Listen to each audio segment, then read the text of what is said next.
보내드리겠습니다.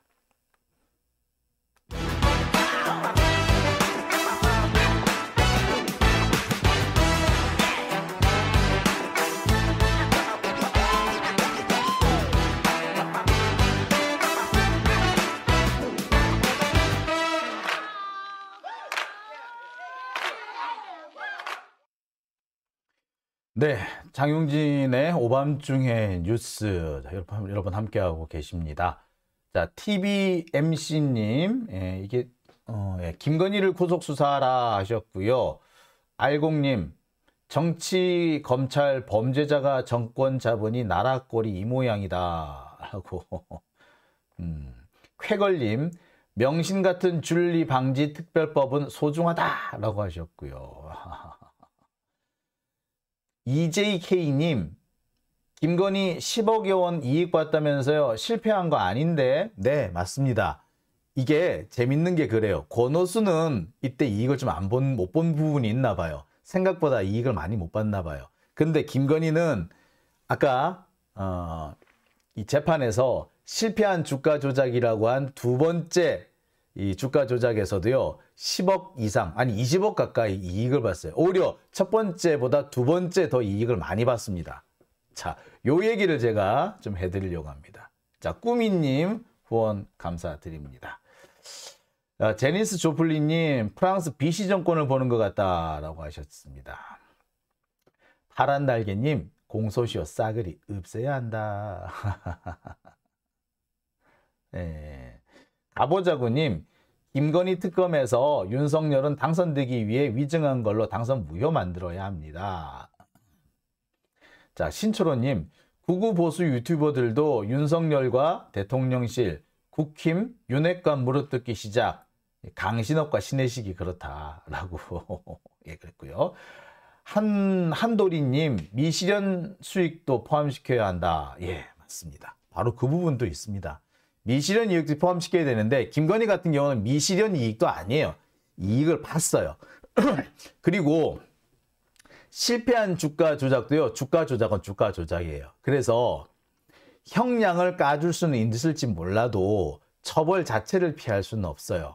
그리고 수사를 안 했는데 이게 실패했는지 성공했는지 어떻게 합니까? 그죠? 네. 그렇다고 본다면 특검 수사의 필요성은 오히려 더 명백해졌다라고 보는 게 맞겠죠. 자, 유형숙님과 제대로 싸우자님 후원 감사드립니다. 자, 그래서 제가 준비한 두 번째 주제, 도이치모터스 1심 결과 김건희 특검 필요성 더 뚜렷해졌다입니다. 자, 많은 사람들이 도이치모터스 1심 결과를 보고 대단히 이제 화를 내시고 되게 실망을 하셨습니다. 재판부, 법원에 대해서 비판도 많이 쏟아내고 있어요. 서울중앙지법 형사 합의 23부 재판장 조병구 부장판사. 제가 잘 아는 사람이에요. 제가 뭐 이 사람에 대해서는 나중에 다시 한번 공개할 날이 있을 겁니다. 하지만 오늘은 조금 아껴둘게요. 재밌는 부분인데요. 근데 이 조병구 판사가 과거에 어떤 판결을 내렸었느냐면, 여러분 안희정 지사 판결 아시죠? 안희정 지사가 1심에서 무죄 나왔고 2심에서 유죄 나왔고 3심, 그러니까 대법원에서 유죄 확정이 됐죠.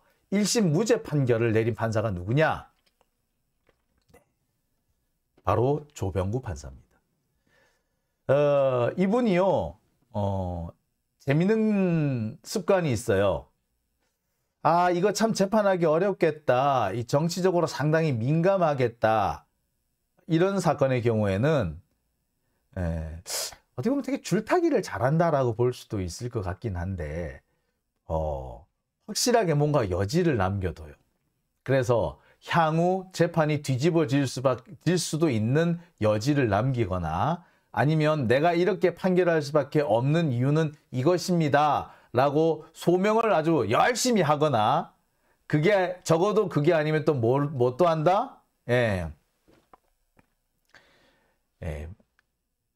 다 또 다른 재판이나 또 다른 수사가 시작될 수밖에 없게 만드는 여지를 만들어 둡니다.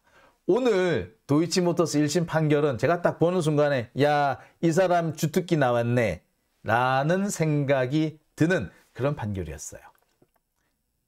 다른 건 모르겠는데 그 권오수에 대해서 상당히 양형을 정말 싸게 줬는데, 정말 싼 값에 끊어줬는데, 하지만 김건희 수사를 할 수밖에 없는, 어떻게 보면 김건희 특검의 명분이 될 수 있는 근거들은 충분히 만들어놨다. 숨겨놔서 그렇지.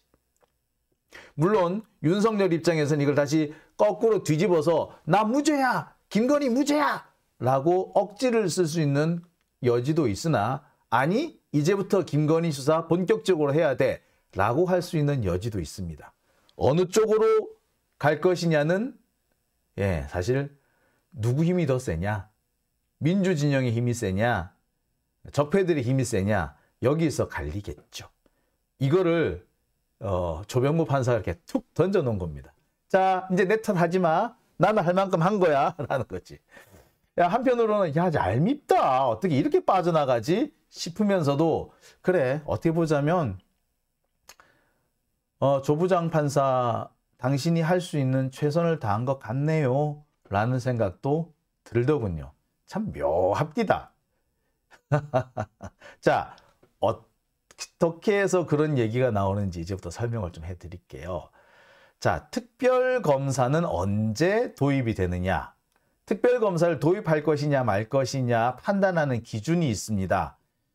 이 권력층, 고위 권력층의 범죄냐, 그리고 이 고위 권력층의 범죄를 기존 수사기관이 제대로 수사하지 못하느냐 수사하느냐, 이거죠. 이 두 가지가 특별검사가 필요한지 아닌지, 특별검사를 도입해야 되는지 아닌지를 판단하는 기준이 됩니다. 자, 여기에 김건희 특검 같은 경우에는 또 다른 논점이 있죠. 김건희가 정말 주가 조작에 개입을 했었는지, 그것이 확실해야 어느 정도는 의심할 수 있는 여지가 있어야 됩니다. 그 다음에 주가 조작에 개입을 했다면 공소시효는 남아있니? 자, 주가 조작에 개입을 했고 공소시효가 남아있다면 당연히 특검이 되겠죠. 자, 이 네 가지 요소들 한번 잘 살펴보시죠. 자, 이 네 가지 요소들. 이 네 가지 요소들 잘 살펴보면 여기에 김건희가 어떤 부분이 포함되는지 설명을 할 수 있을 것 같습니다. 일단 권력 고위층의 범죄 혐의인 거는 분명하죠. 대통령 부인이잖아. 그리고 이 대통령 부인이라는 이유로 검찰이 수사를 제대로 하지 않은 것도 명백하죠. 이미 경찰 수사 보고서가 나왔음에도 불구하고 검찰이 지금까지 뭉개고 있는 게 분명합니다. 아울러 공범에 대한 수사에서 유죄 판결이 났고 그 유죄 판결이 나온 부분에 김건희가 연루된 부분도 분명히 있는 거죠. 즉 주가 조작 개입 여부가 어느 정도 드러났습니다. 자, 그럼에도 수사를 안 하고 있으니까 특검을 할 이유는 충분하죠. 게다가 공소시효가 남아있다. 자, 이 네 가지 요건을 전부 다 현재 만족을 한 상태입니다. 그러니 김건희 특검 반대하고 거부할 이유가 없어지는 겁니다. 조정훈인가 뭐 하는 사람 있죠. 기본 시대 전환 걔가 뭐 탈탈 털었는데 안 나왔다라고 하잖아. 자, 탈탈 턴 결과 이게 나왔다고. 김건희가 개입했고 공소시효 남아있다는 게 판결로 증명이 돼버린 거예요. 그랬으니 이제부터는 특검을 할 수밖에 없는 겁니다. 자, 제가 이런 얘기를 하면은 야, 네가 뭔데 주가 조작을 했다는 증거가 있으며 공소시효가 남아있다고 큰 소리를 치는 거야. 근거 있어? 근거 있어. 뭐가 근거인데? 오늘 1심 판결이 근거입니다. 지금까지 여러 가지 왈가불가했었습니다만 진짜 판단이 나왔잖아. 법원의 판단이 나와서 공소시효도 남아있고 그 공소시효 남아있는 기간 중에 김건희가 개입한 부분도 있고 김건희 대통령 마누라고 검찰이 수사 안 하고 특검의 필요성, 요건, 판단 요건 다 들었다. 이거는 이게 이제 명백해진 겁니다. 보시겠습니다. 하나씩 제가 보여드릴게요. 첫째. 자, 이게 김건희가 걸려든 주가 조작 계좌입니다. 주가 조작 계좌를 잘 살펴보면 이래요. 공소장에 포함된 주가 조작 계좌, 김건희 계좌가 총 6가지가 있어요. 대신, DS, 미래에셋, 신한, 한화. 5개구나. 5개가 있고 총 계좌 수 그 거래 금액은 딥다 크다. 40억이 넘네요. 그죠? 40억 7,150만 원. 어마어마합니다. 자, 그리고 이 중에서 보면 이것도 보면 보세요. 최초 주문 일자가 2011년 3월, 2011년 1월, 2010년 10월, 2010년 1월, 2011년 1월. 자, 이렇습니다. 이 중에서 공소시효가 넘어가 버려 가지고 못 다루는 게 뭐는 못 다루는 거죠. 죄를 따질 수 없는 건 뭐? 요거예요, 요거. 작전 선수 이모씨, 이게 이정필입니다. 아까 얘기했던 1차 작전을 하고 빠졌다는, 그리고 선수가 바뀌었다는 그 사람.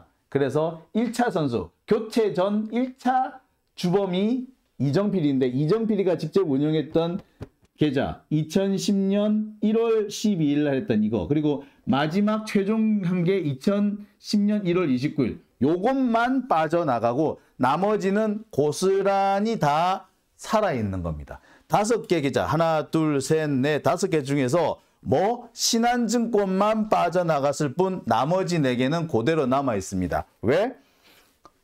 법원이 뭐라고 판단을 했는데 너 그렇게 얘기를 하니? 법원 판단 잘 보면 그렇습니다. 2010년 10월부터는 공소시효가 살아있다는 판결이 나왔어요. 진짜로? 계속 보여드릴게요. 그리고요, 김건희가 주식을 사고 판 시기입니다. 2010년 1월부터 도이치모터스 주식을 사고 팔기 시작을 했는데, 자, 요거 보세요. 요게 빨간색이 팔 거고 파란색이 산 겁니다. 여기서 요까지는 별로 이익을 못 받겠죠.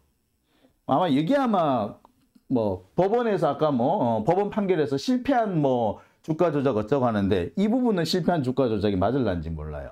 그런데 오히려 김건희는 언제? 요때 사서 요때 팔았어요.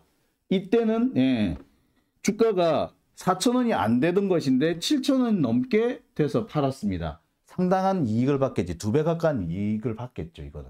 그죠? 자, 그래서 실제로 김건희가 이익을 본 시점을 보면은 두 번째 2회전 투자일 때, 두 번째 주가 조작일 때 훨씬 더 많은 이익을 받습니다. 주가 조작에 가담한 돈도 많고 이익도 많이 봤어요. 1차도 자, 2차는 6억인데 1차는 3억밖에 안 돼. 1차 때 이익 본 것보다 2차 때가 2번이 많아.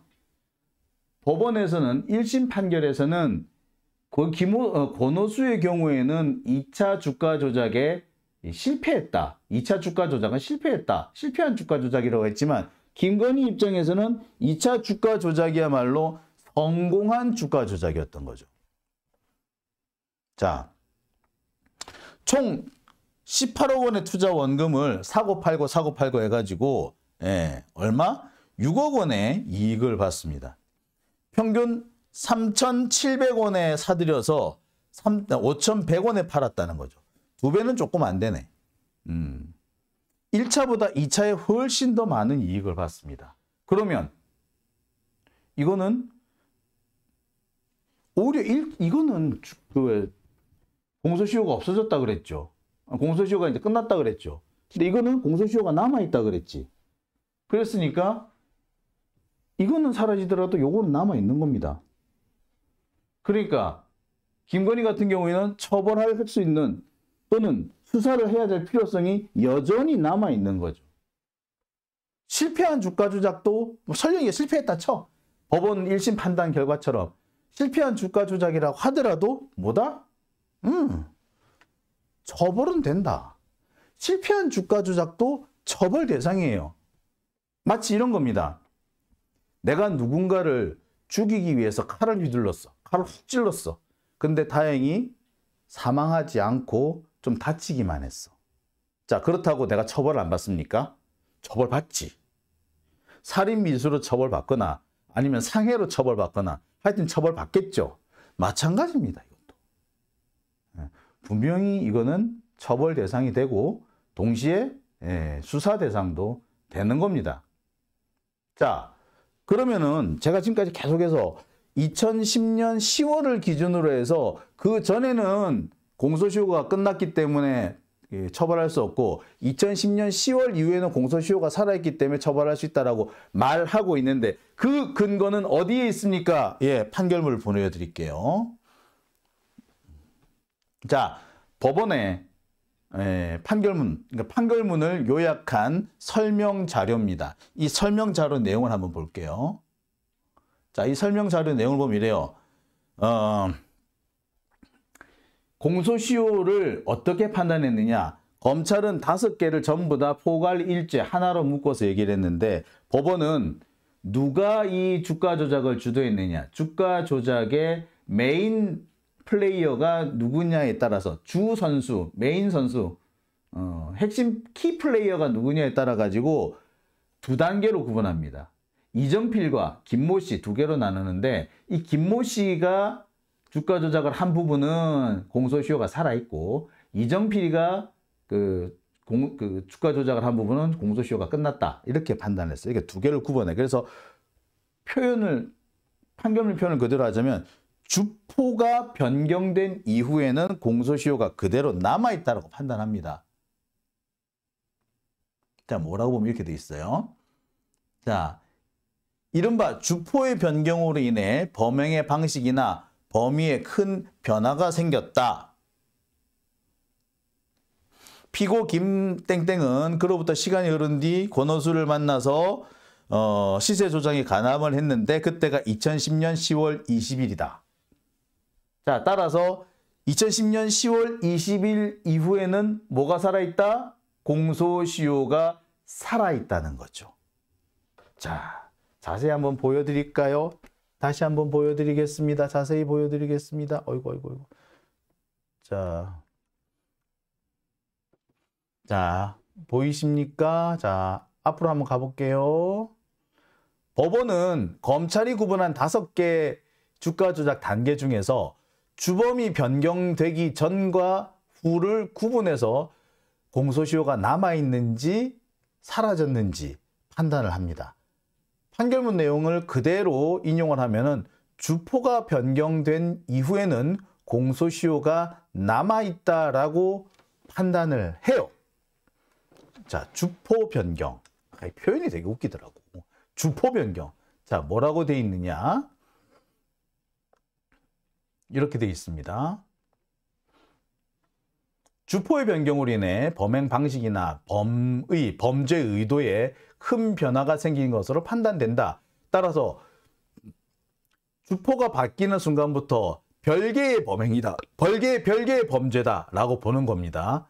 자, 주포가 바뀌면서 똑같은 주가 조작 범죄이나 범죄의 종류, 범죄의 개수가 틀려진다는 겁니다. 검찰은 2개 합쳐서 하나로 봤지만 법원은 주포 변경에 따라서 2개의 주가 조작 사건으로 본 겁니다. 따라서 앞번 선수 건은 공소시효 끝, 후번 선수 건은 뒷번호 건은 공소시효 아직 생인 거죠. 그 날짜 기준이 언제다? 2010년 10월 20일이다. 그러니까 김건희가 2010년 10월 20일 이후에 주가 조작에 가담한 부분은 여전히 공소시효가 남아 있다는 거죠. 다만 이 부분에서 법원이 좀 애매한 얘기를 하긴 합니다. 그러면 여기에서 시세 조정 기간 중에 급등세가 있긴 했지만 전체적으로 봐서 변동이 크지 않고 결과적으로 피해를 본 적도 있기 때문에 이거는 실패한 시세 조정으로 평가된다. 여하튼 이렇게는 얘기를 해요. 이렇게 실패한 주가 조작이라 치고 좋아. 하지만 이 주가 조작, 실패했다는 주가 조작은 언제 거다? 제2차 주가 조작이 언제? 바로 2010년 10월부터 2011년 1월까지 바로 언제를 기준으로? 우리기술 주가 조작이 있었던 시점. 그래서 우리 기술 주가 조작이 있기 전은 공소시효가 끝났고 우리 기술 주가 조작 이후는 공소시효가 살아있다는 거죠.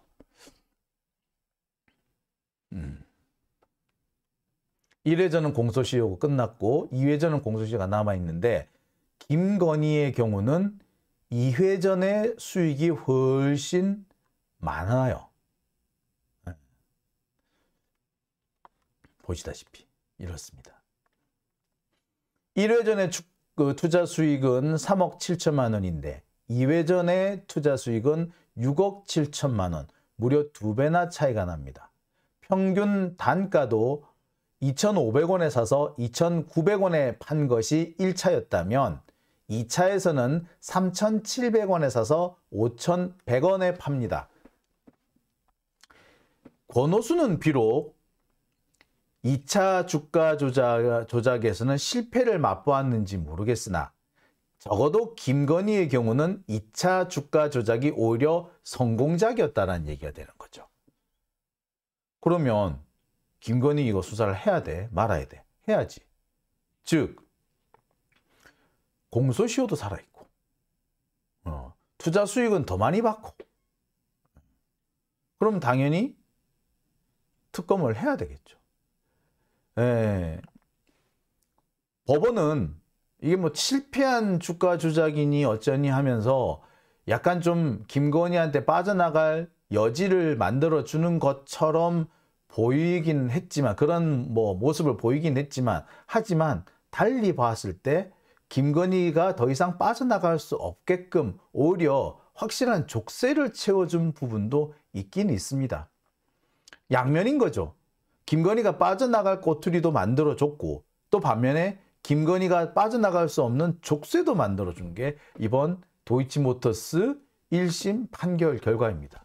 아까 제가 말씀드렸듯이 조병구 판사가 이런 거 하는데 정말 좀 재능이 있어요. 야, 안 좋게 보면 되게 안 좋게 볼 수 있거든요.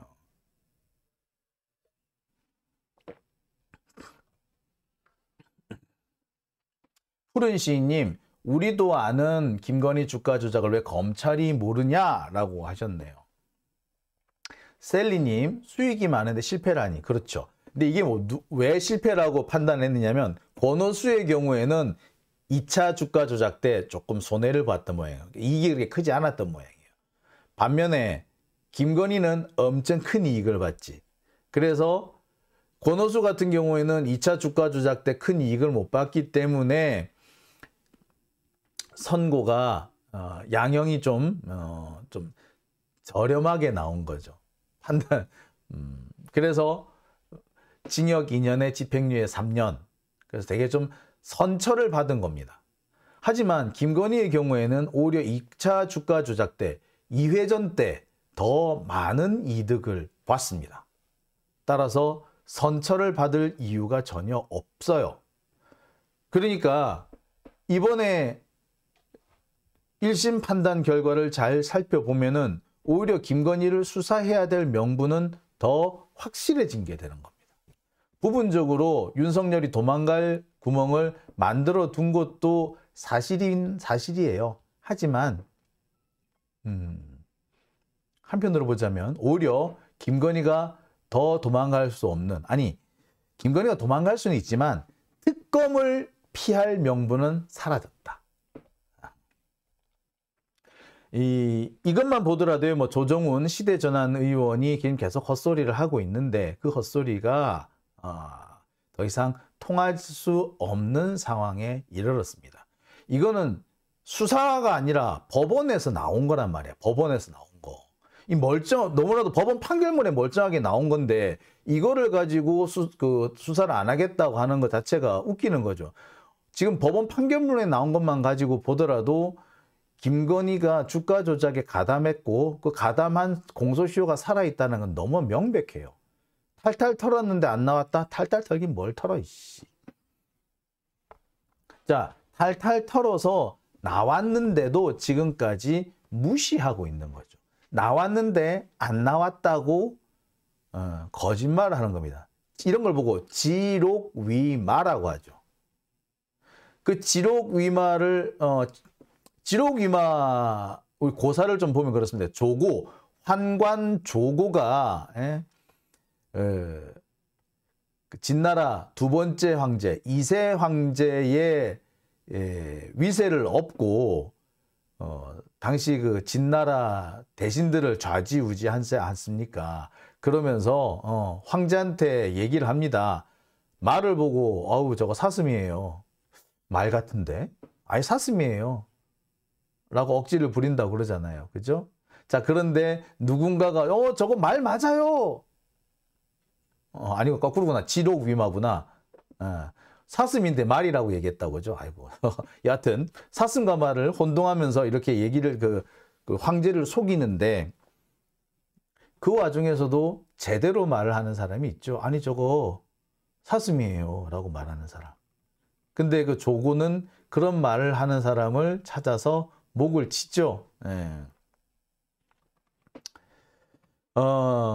그리고 어떤 사람은 그래 조고의 그런 억지에 손발을 맞춰주면서 그래 저거 사슴 맞아요.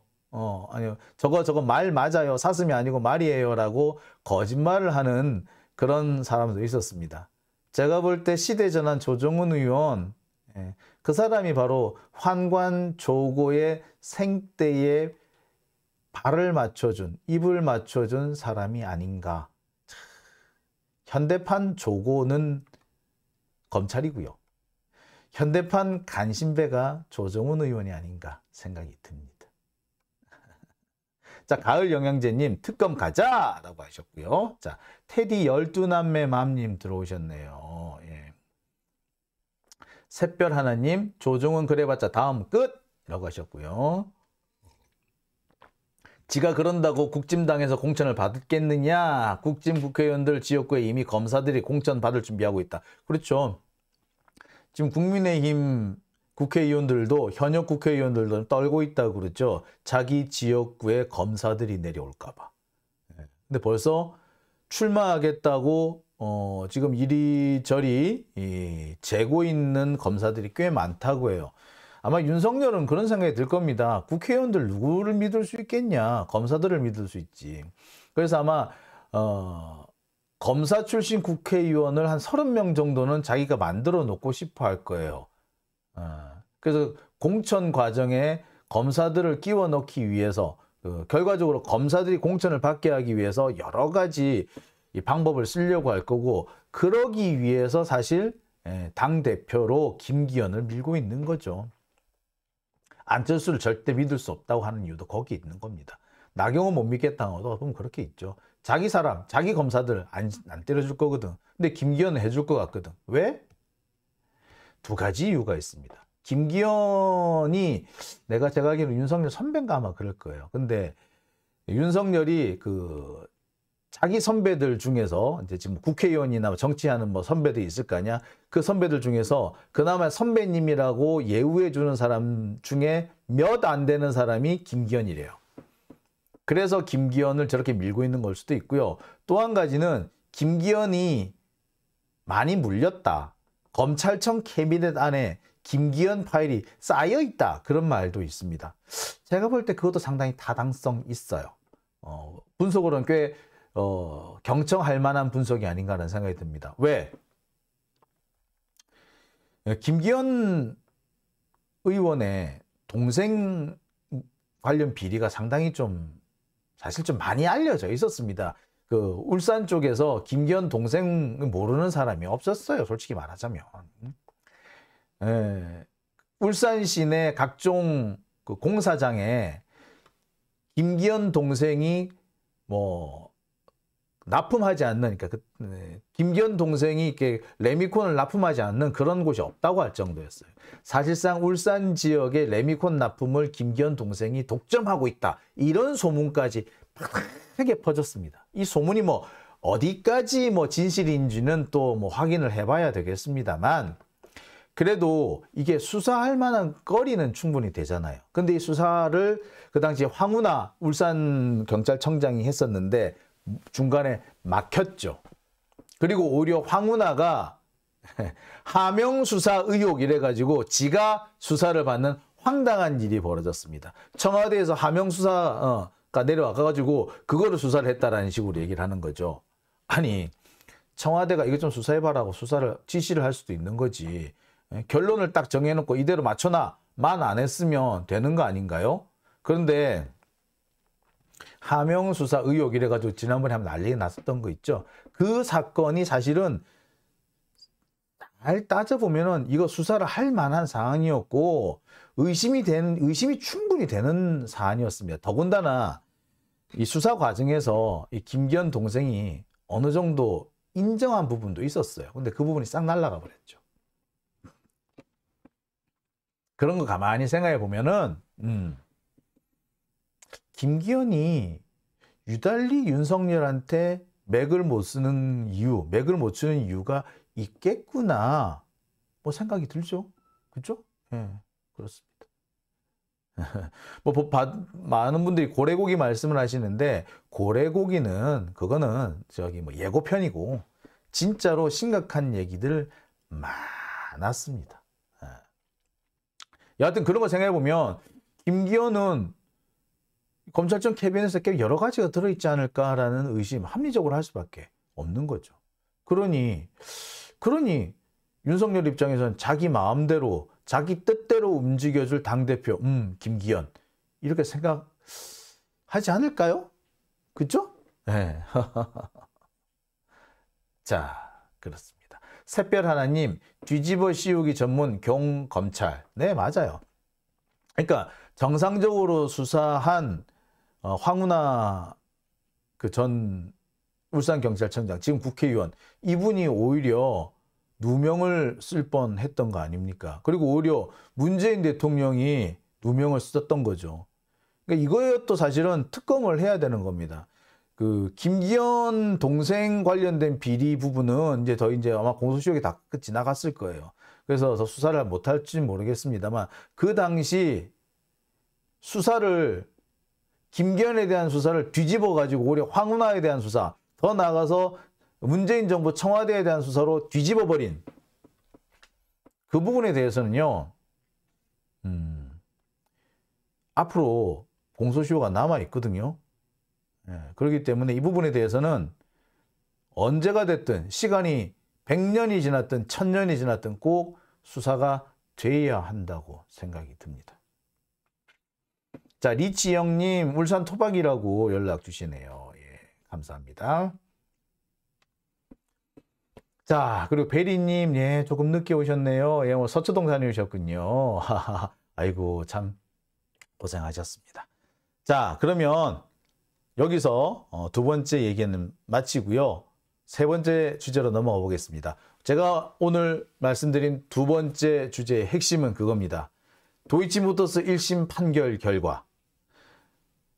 우리 국민들의 눈으로 볼 때 정말 너무나도 말도 안 될 정도로 후하게, 너무 가볍게 처벌을 했다라는 생각이 들지만 그럼에도 불구하고 이번 판결을 통해서 김건희 특검을 해야 될 이유는 더 명백해졌고 김건희 특검을 해야 될 이유, 증거도 생겼다라는 겁니다.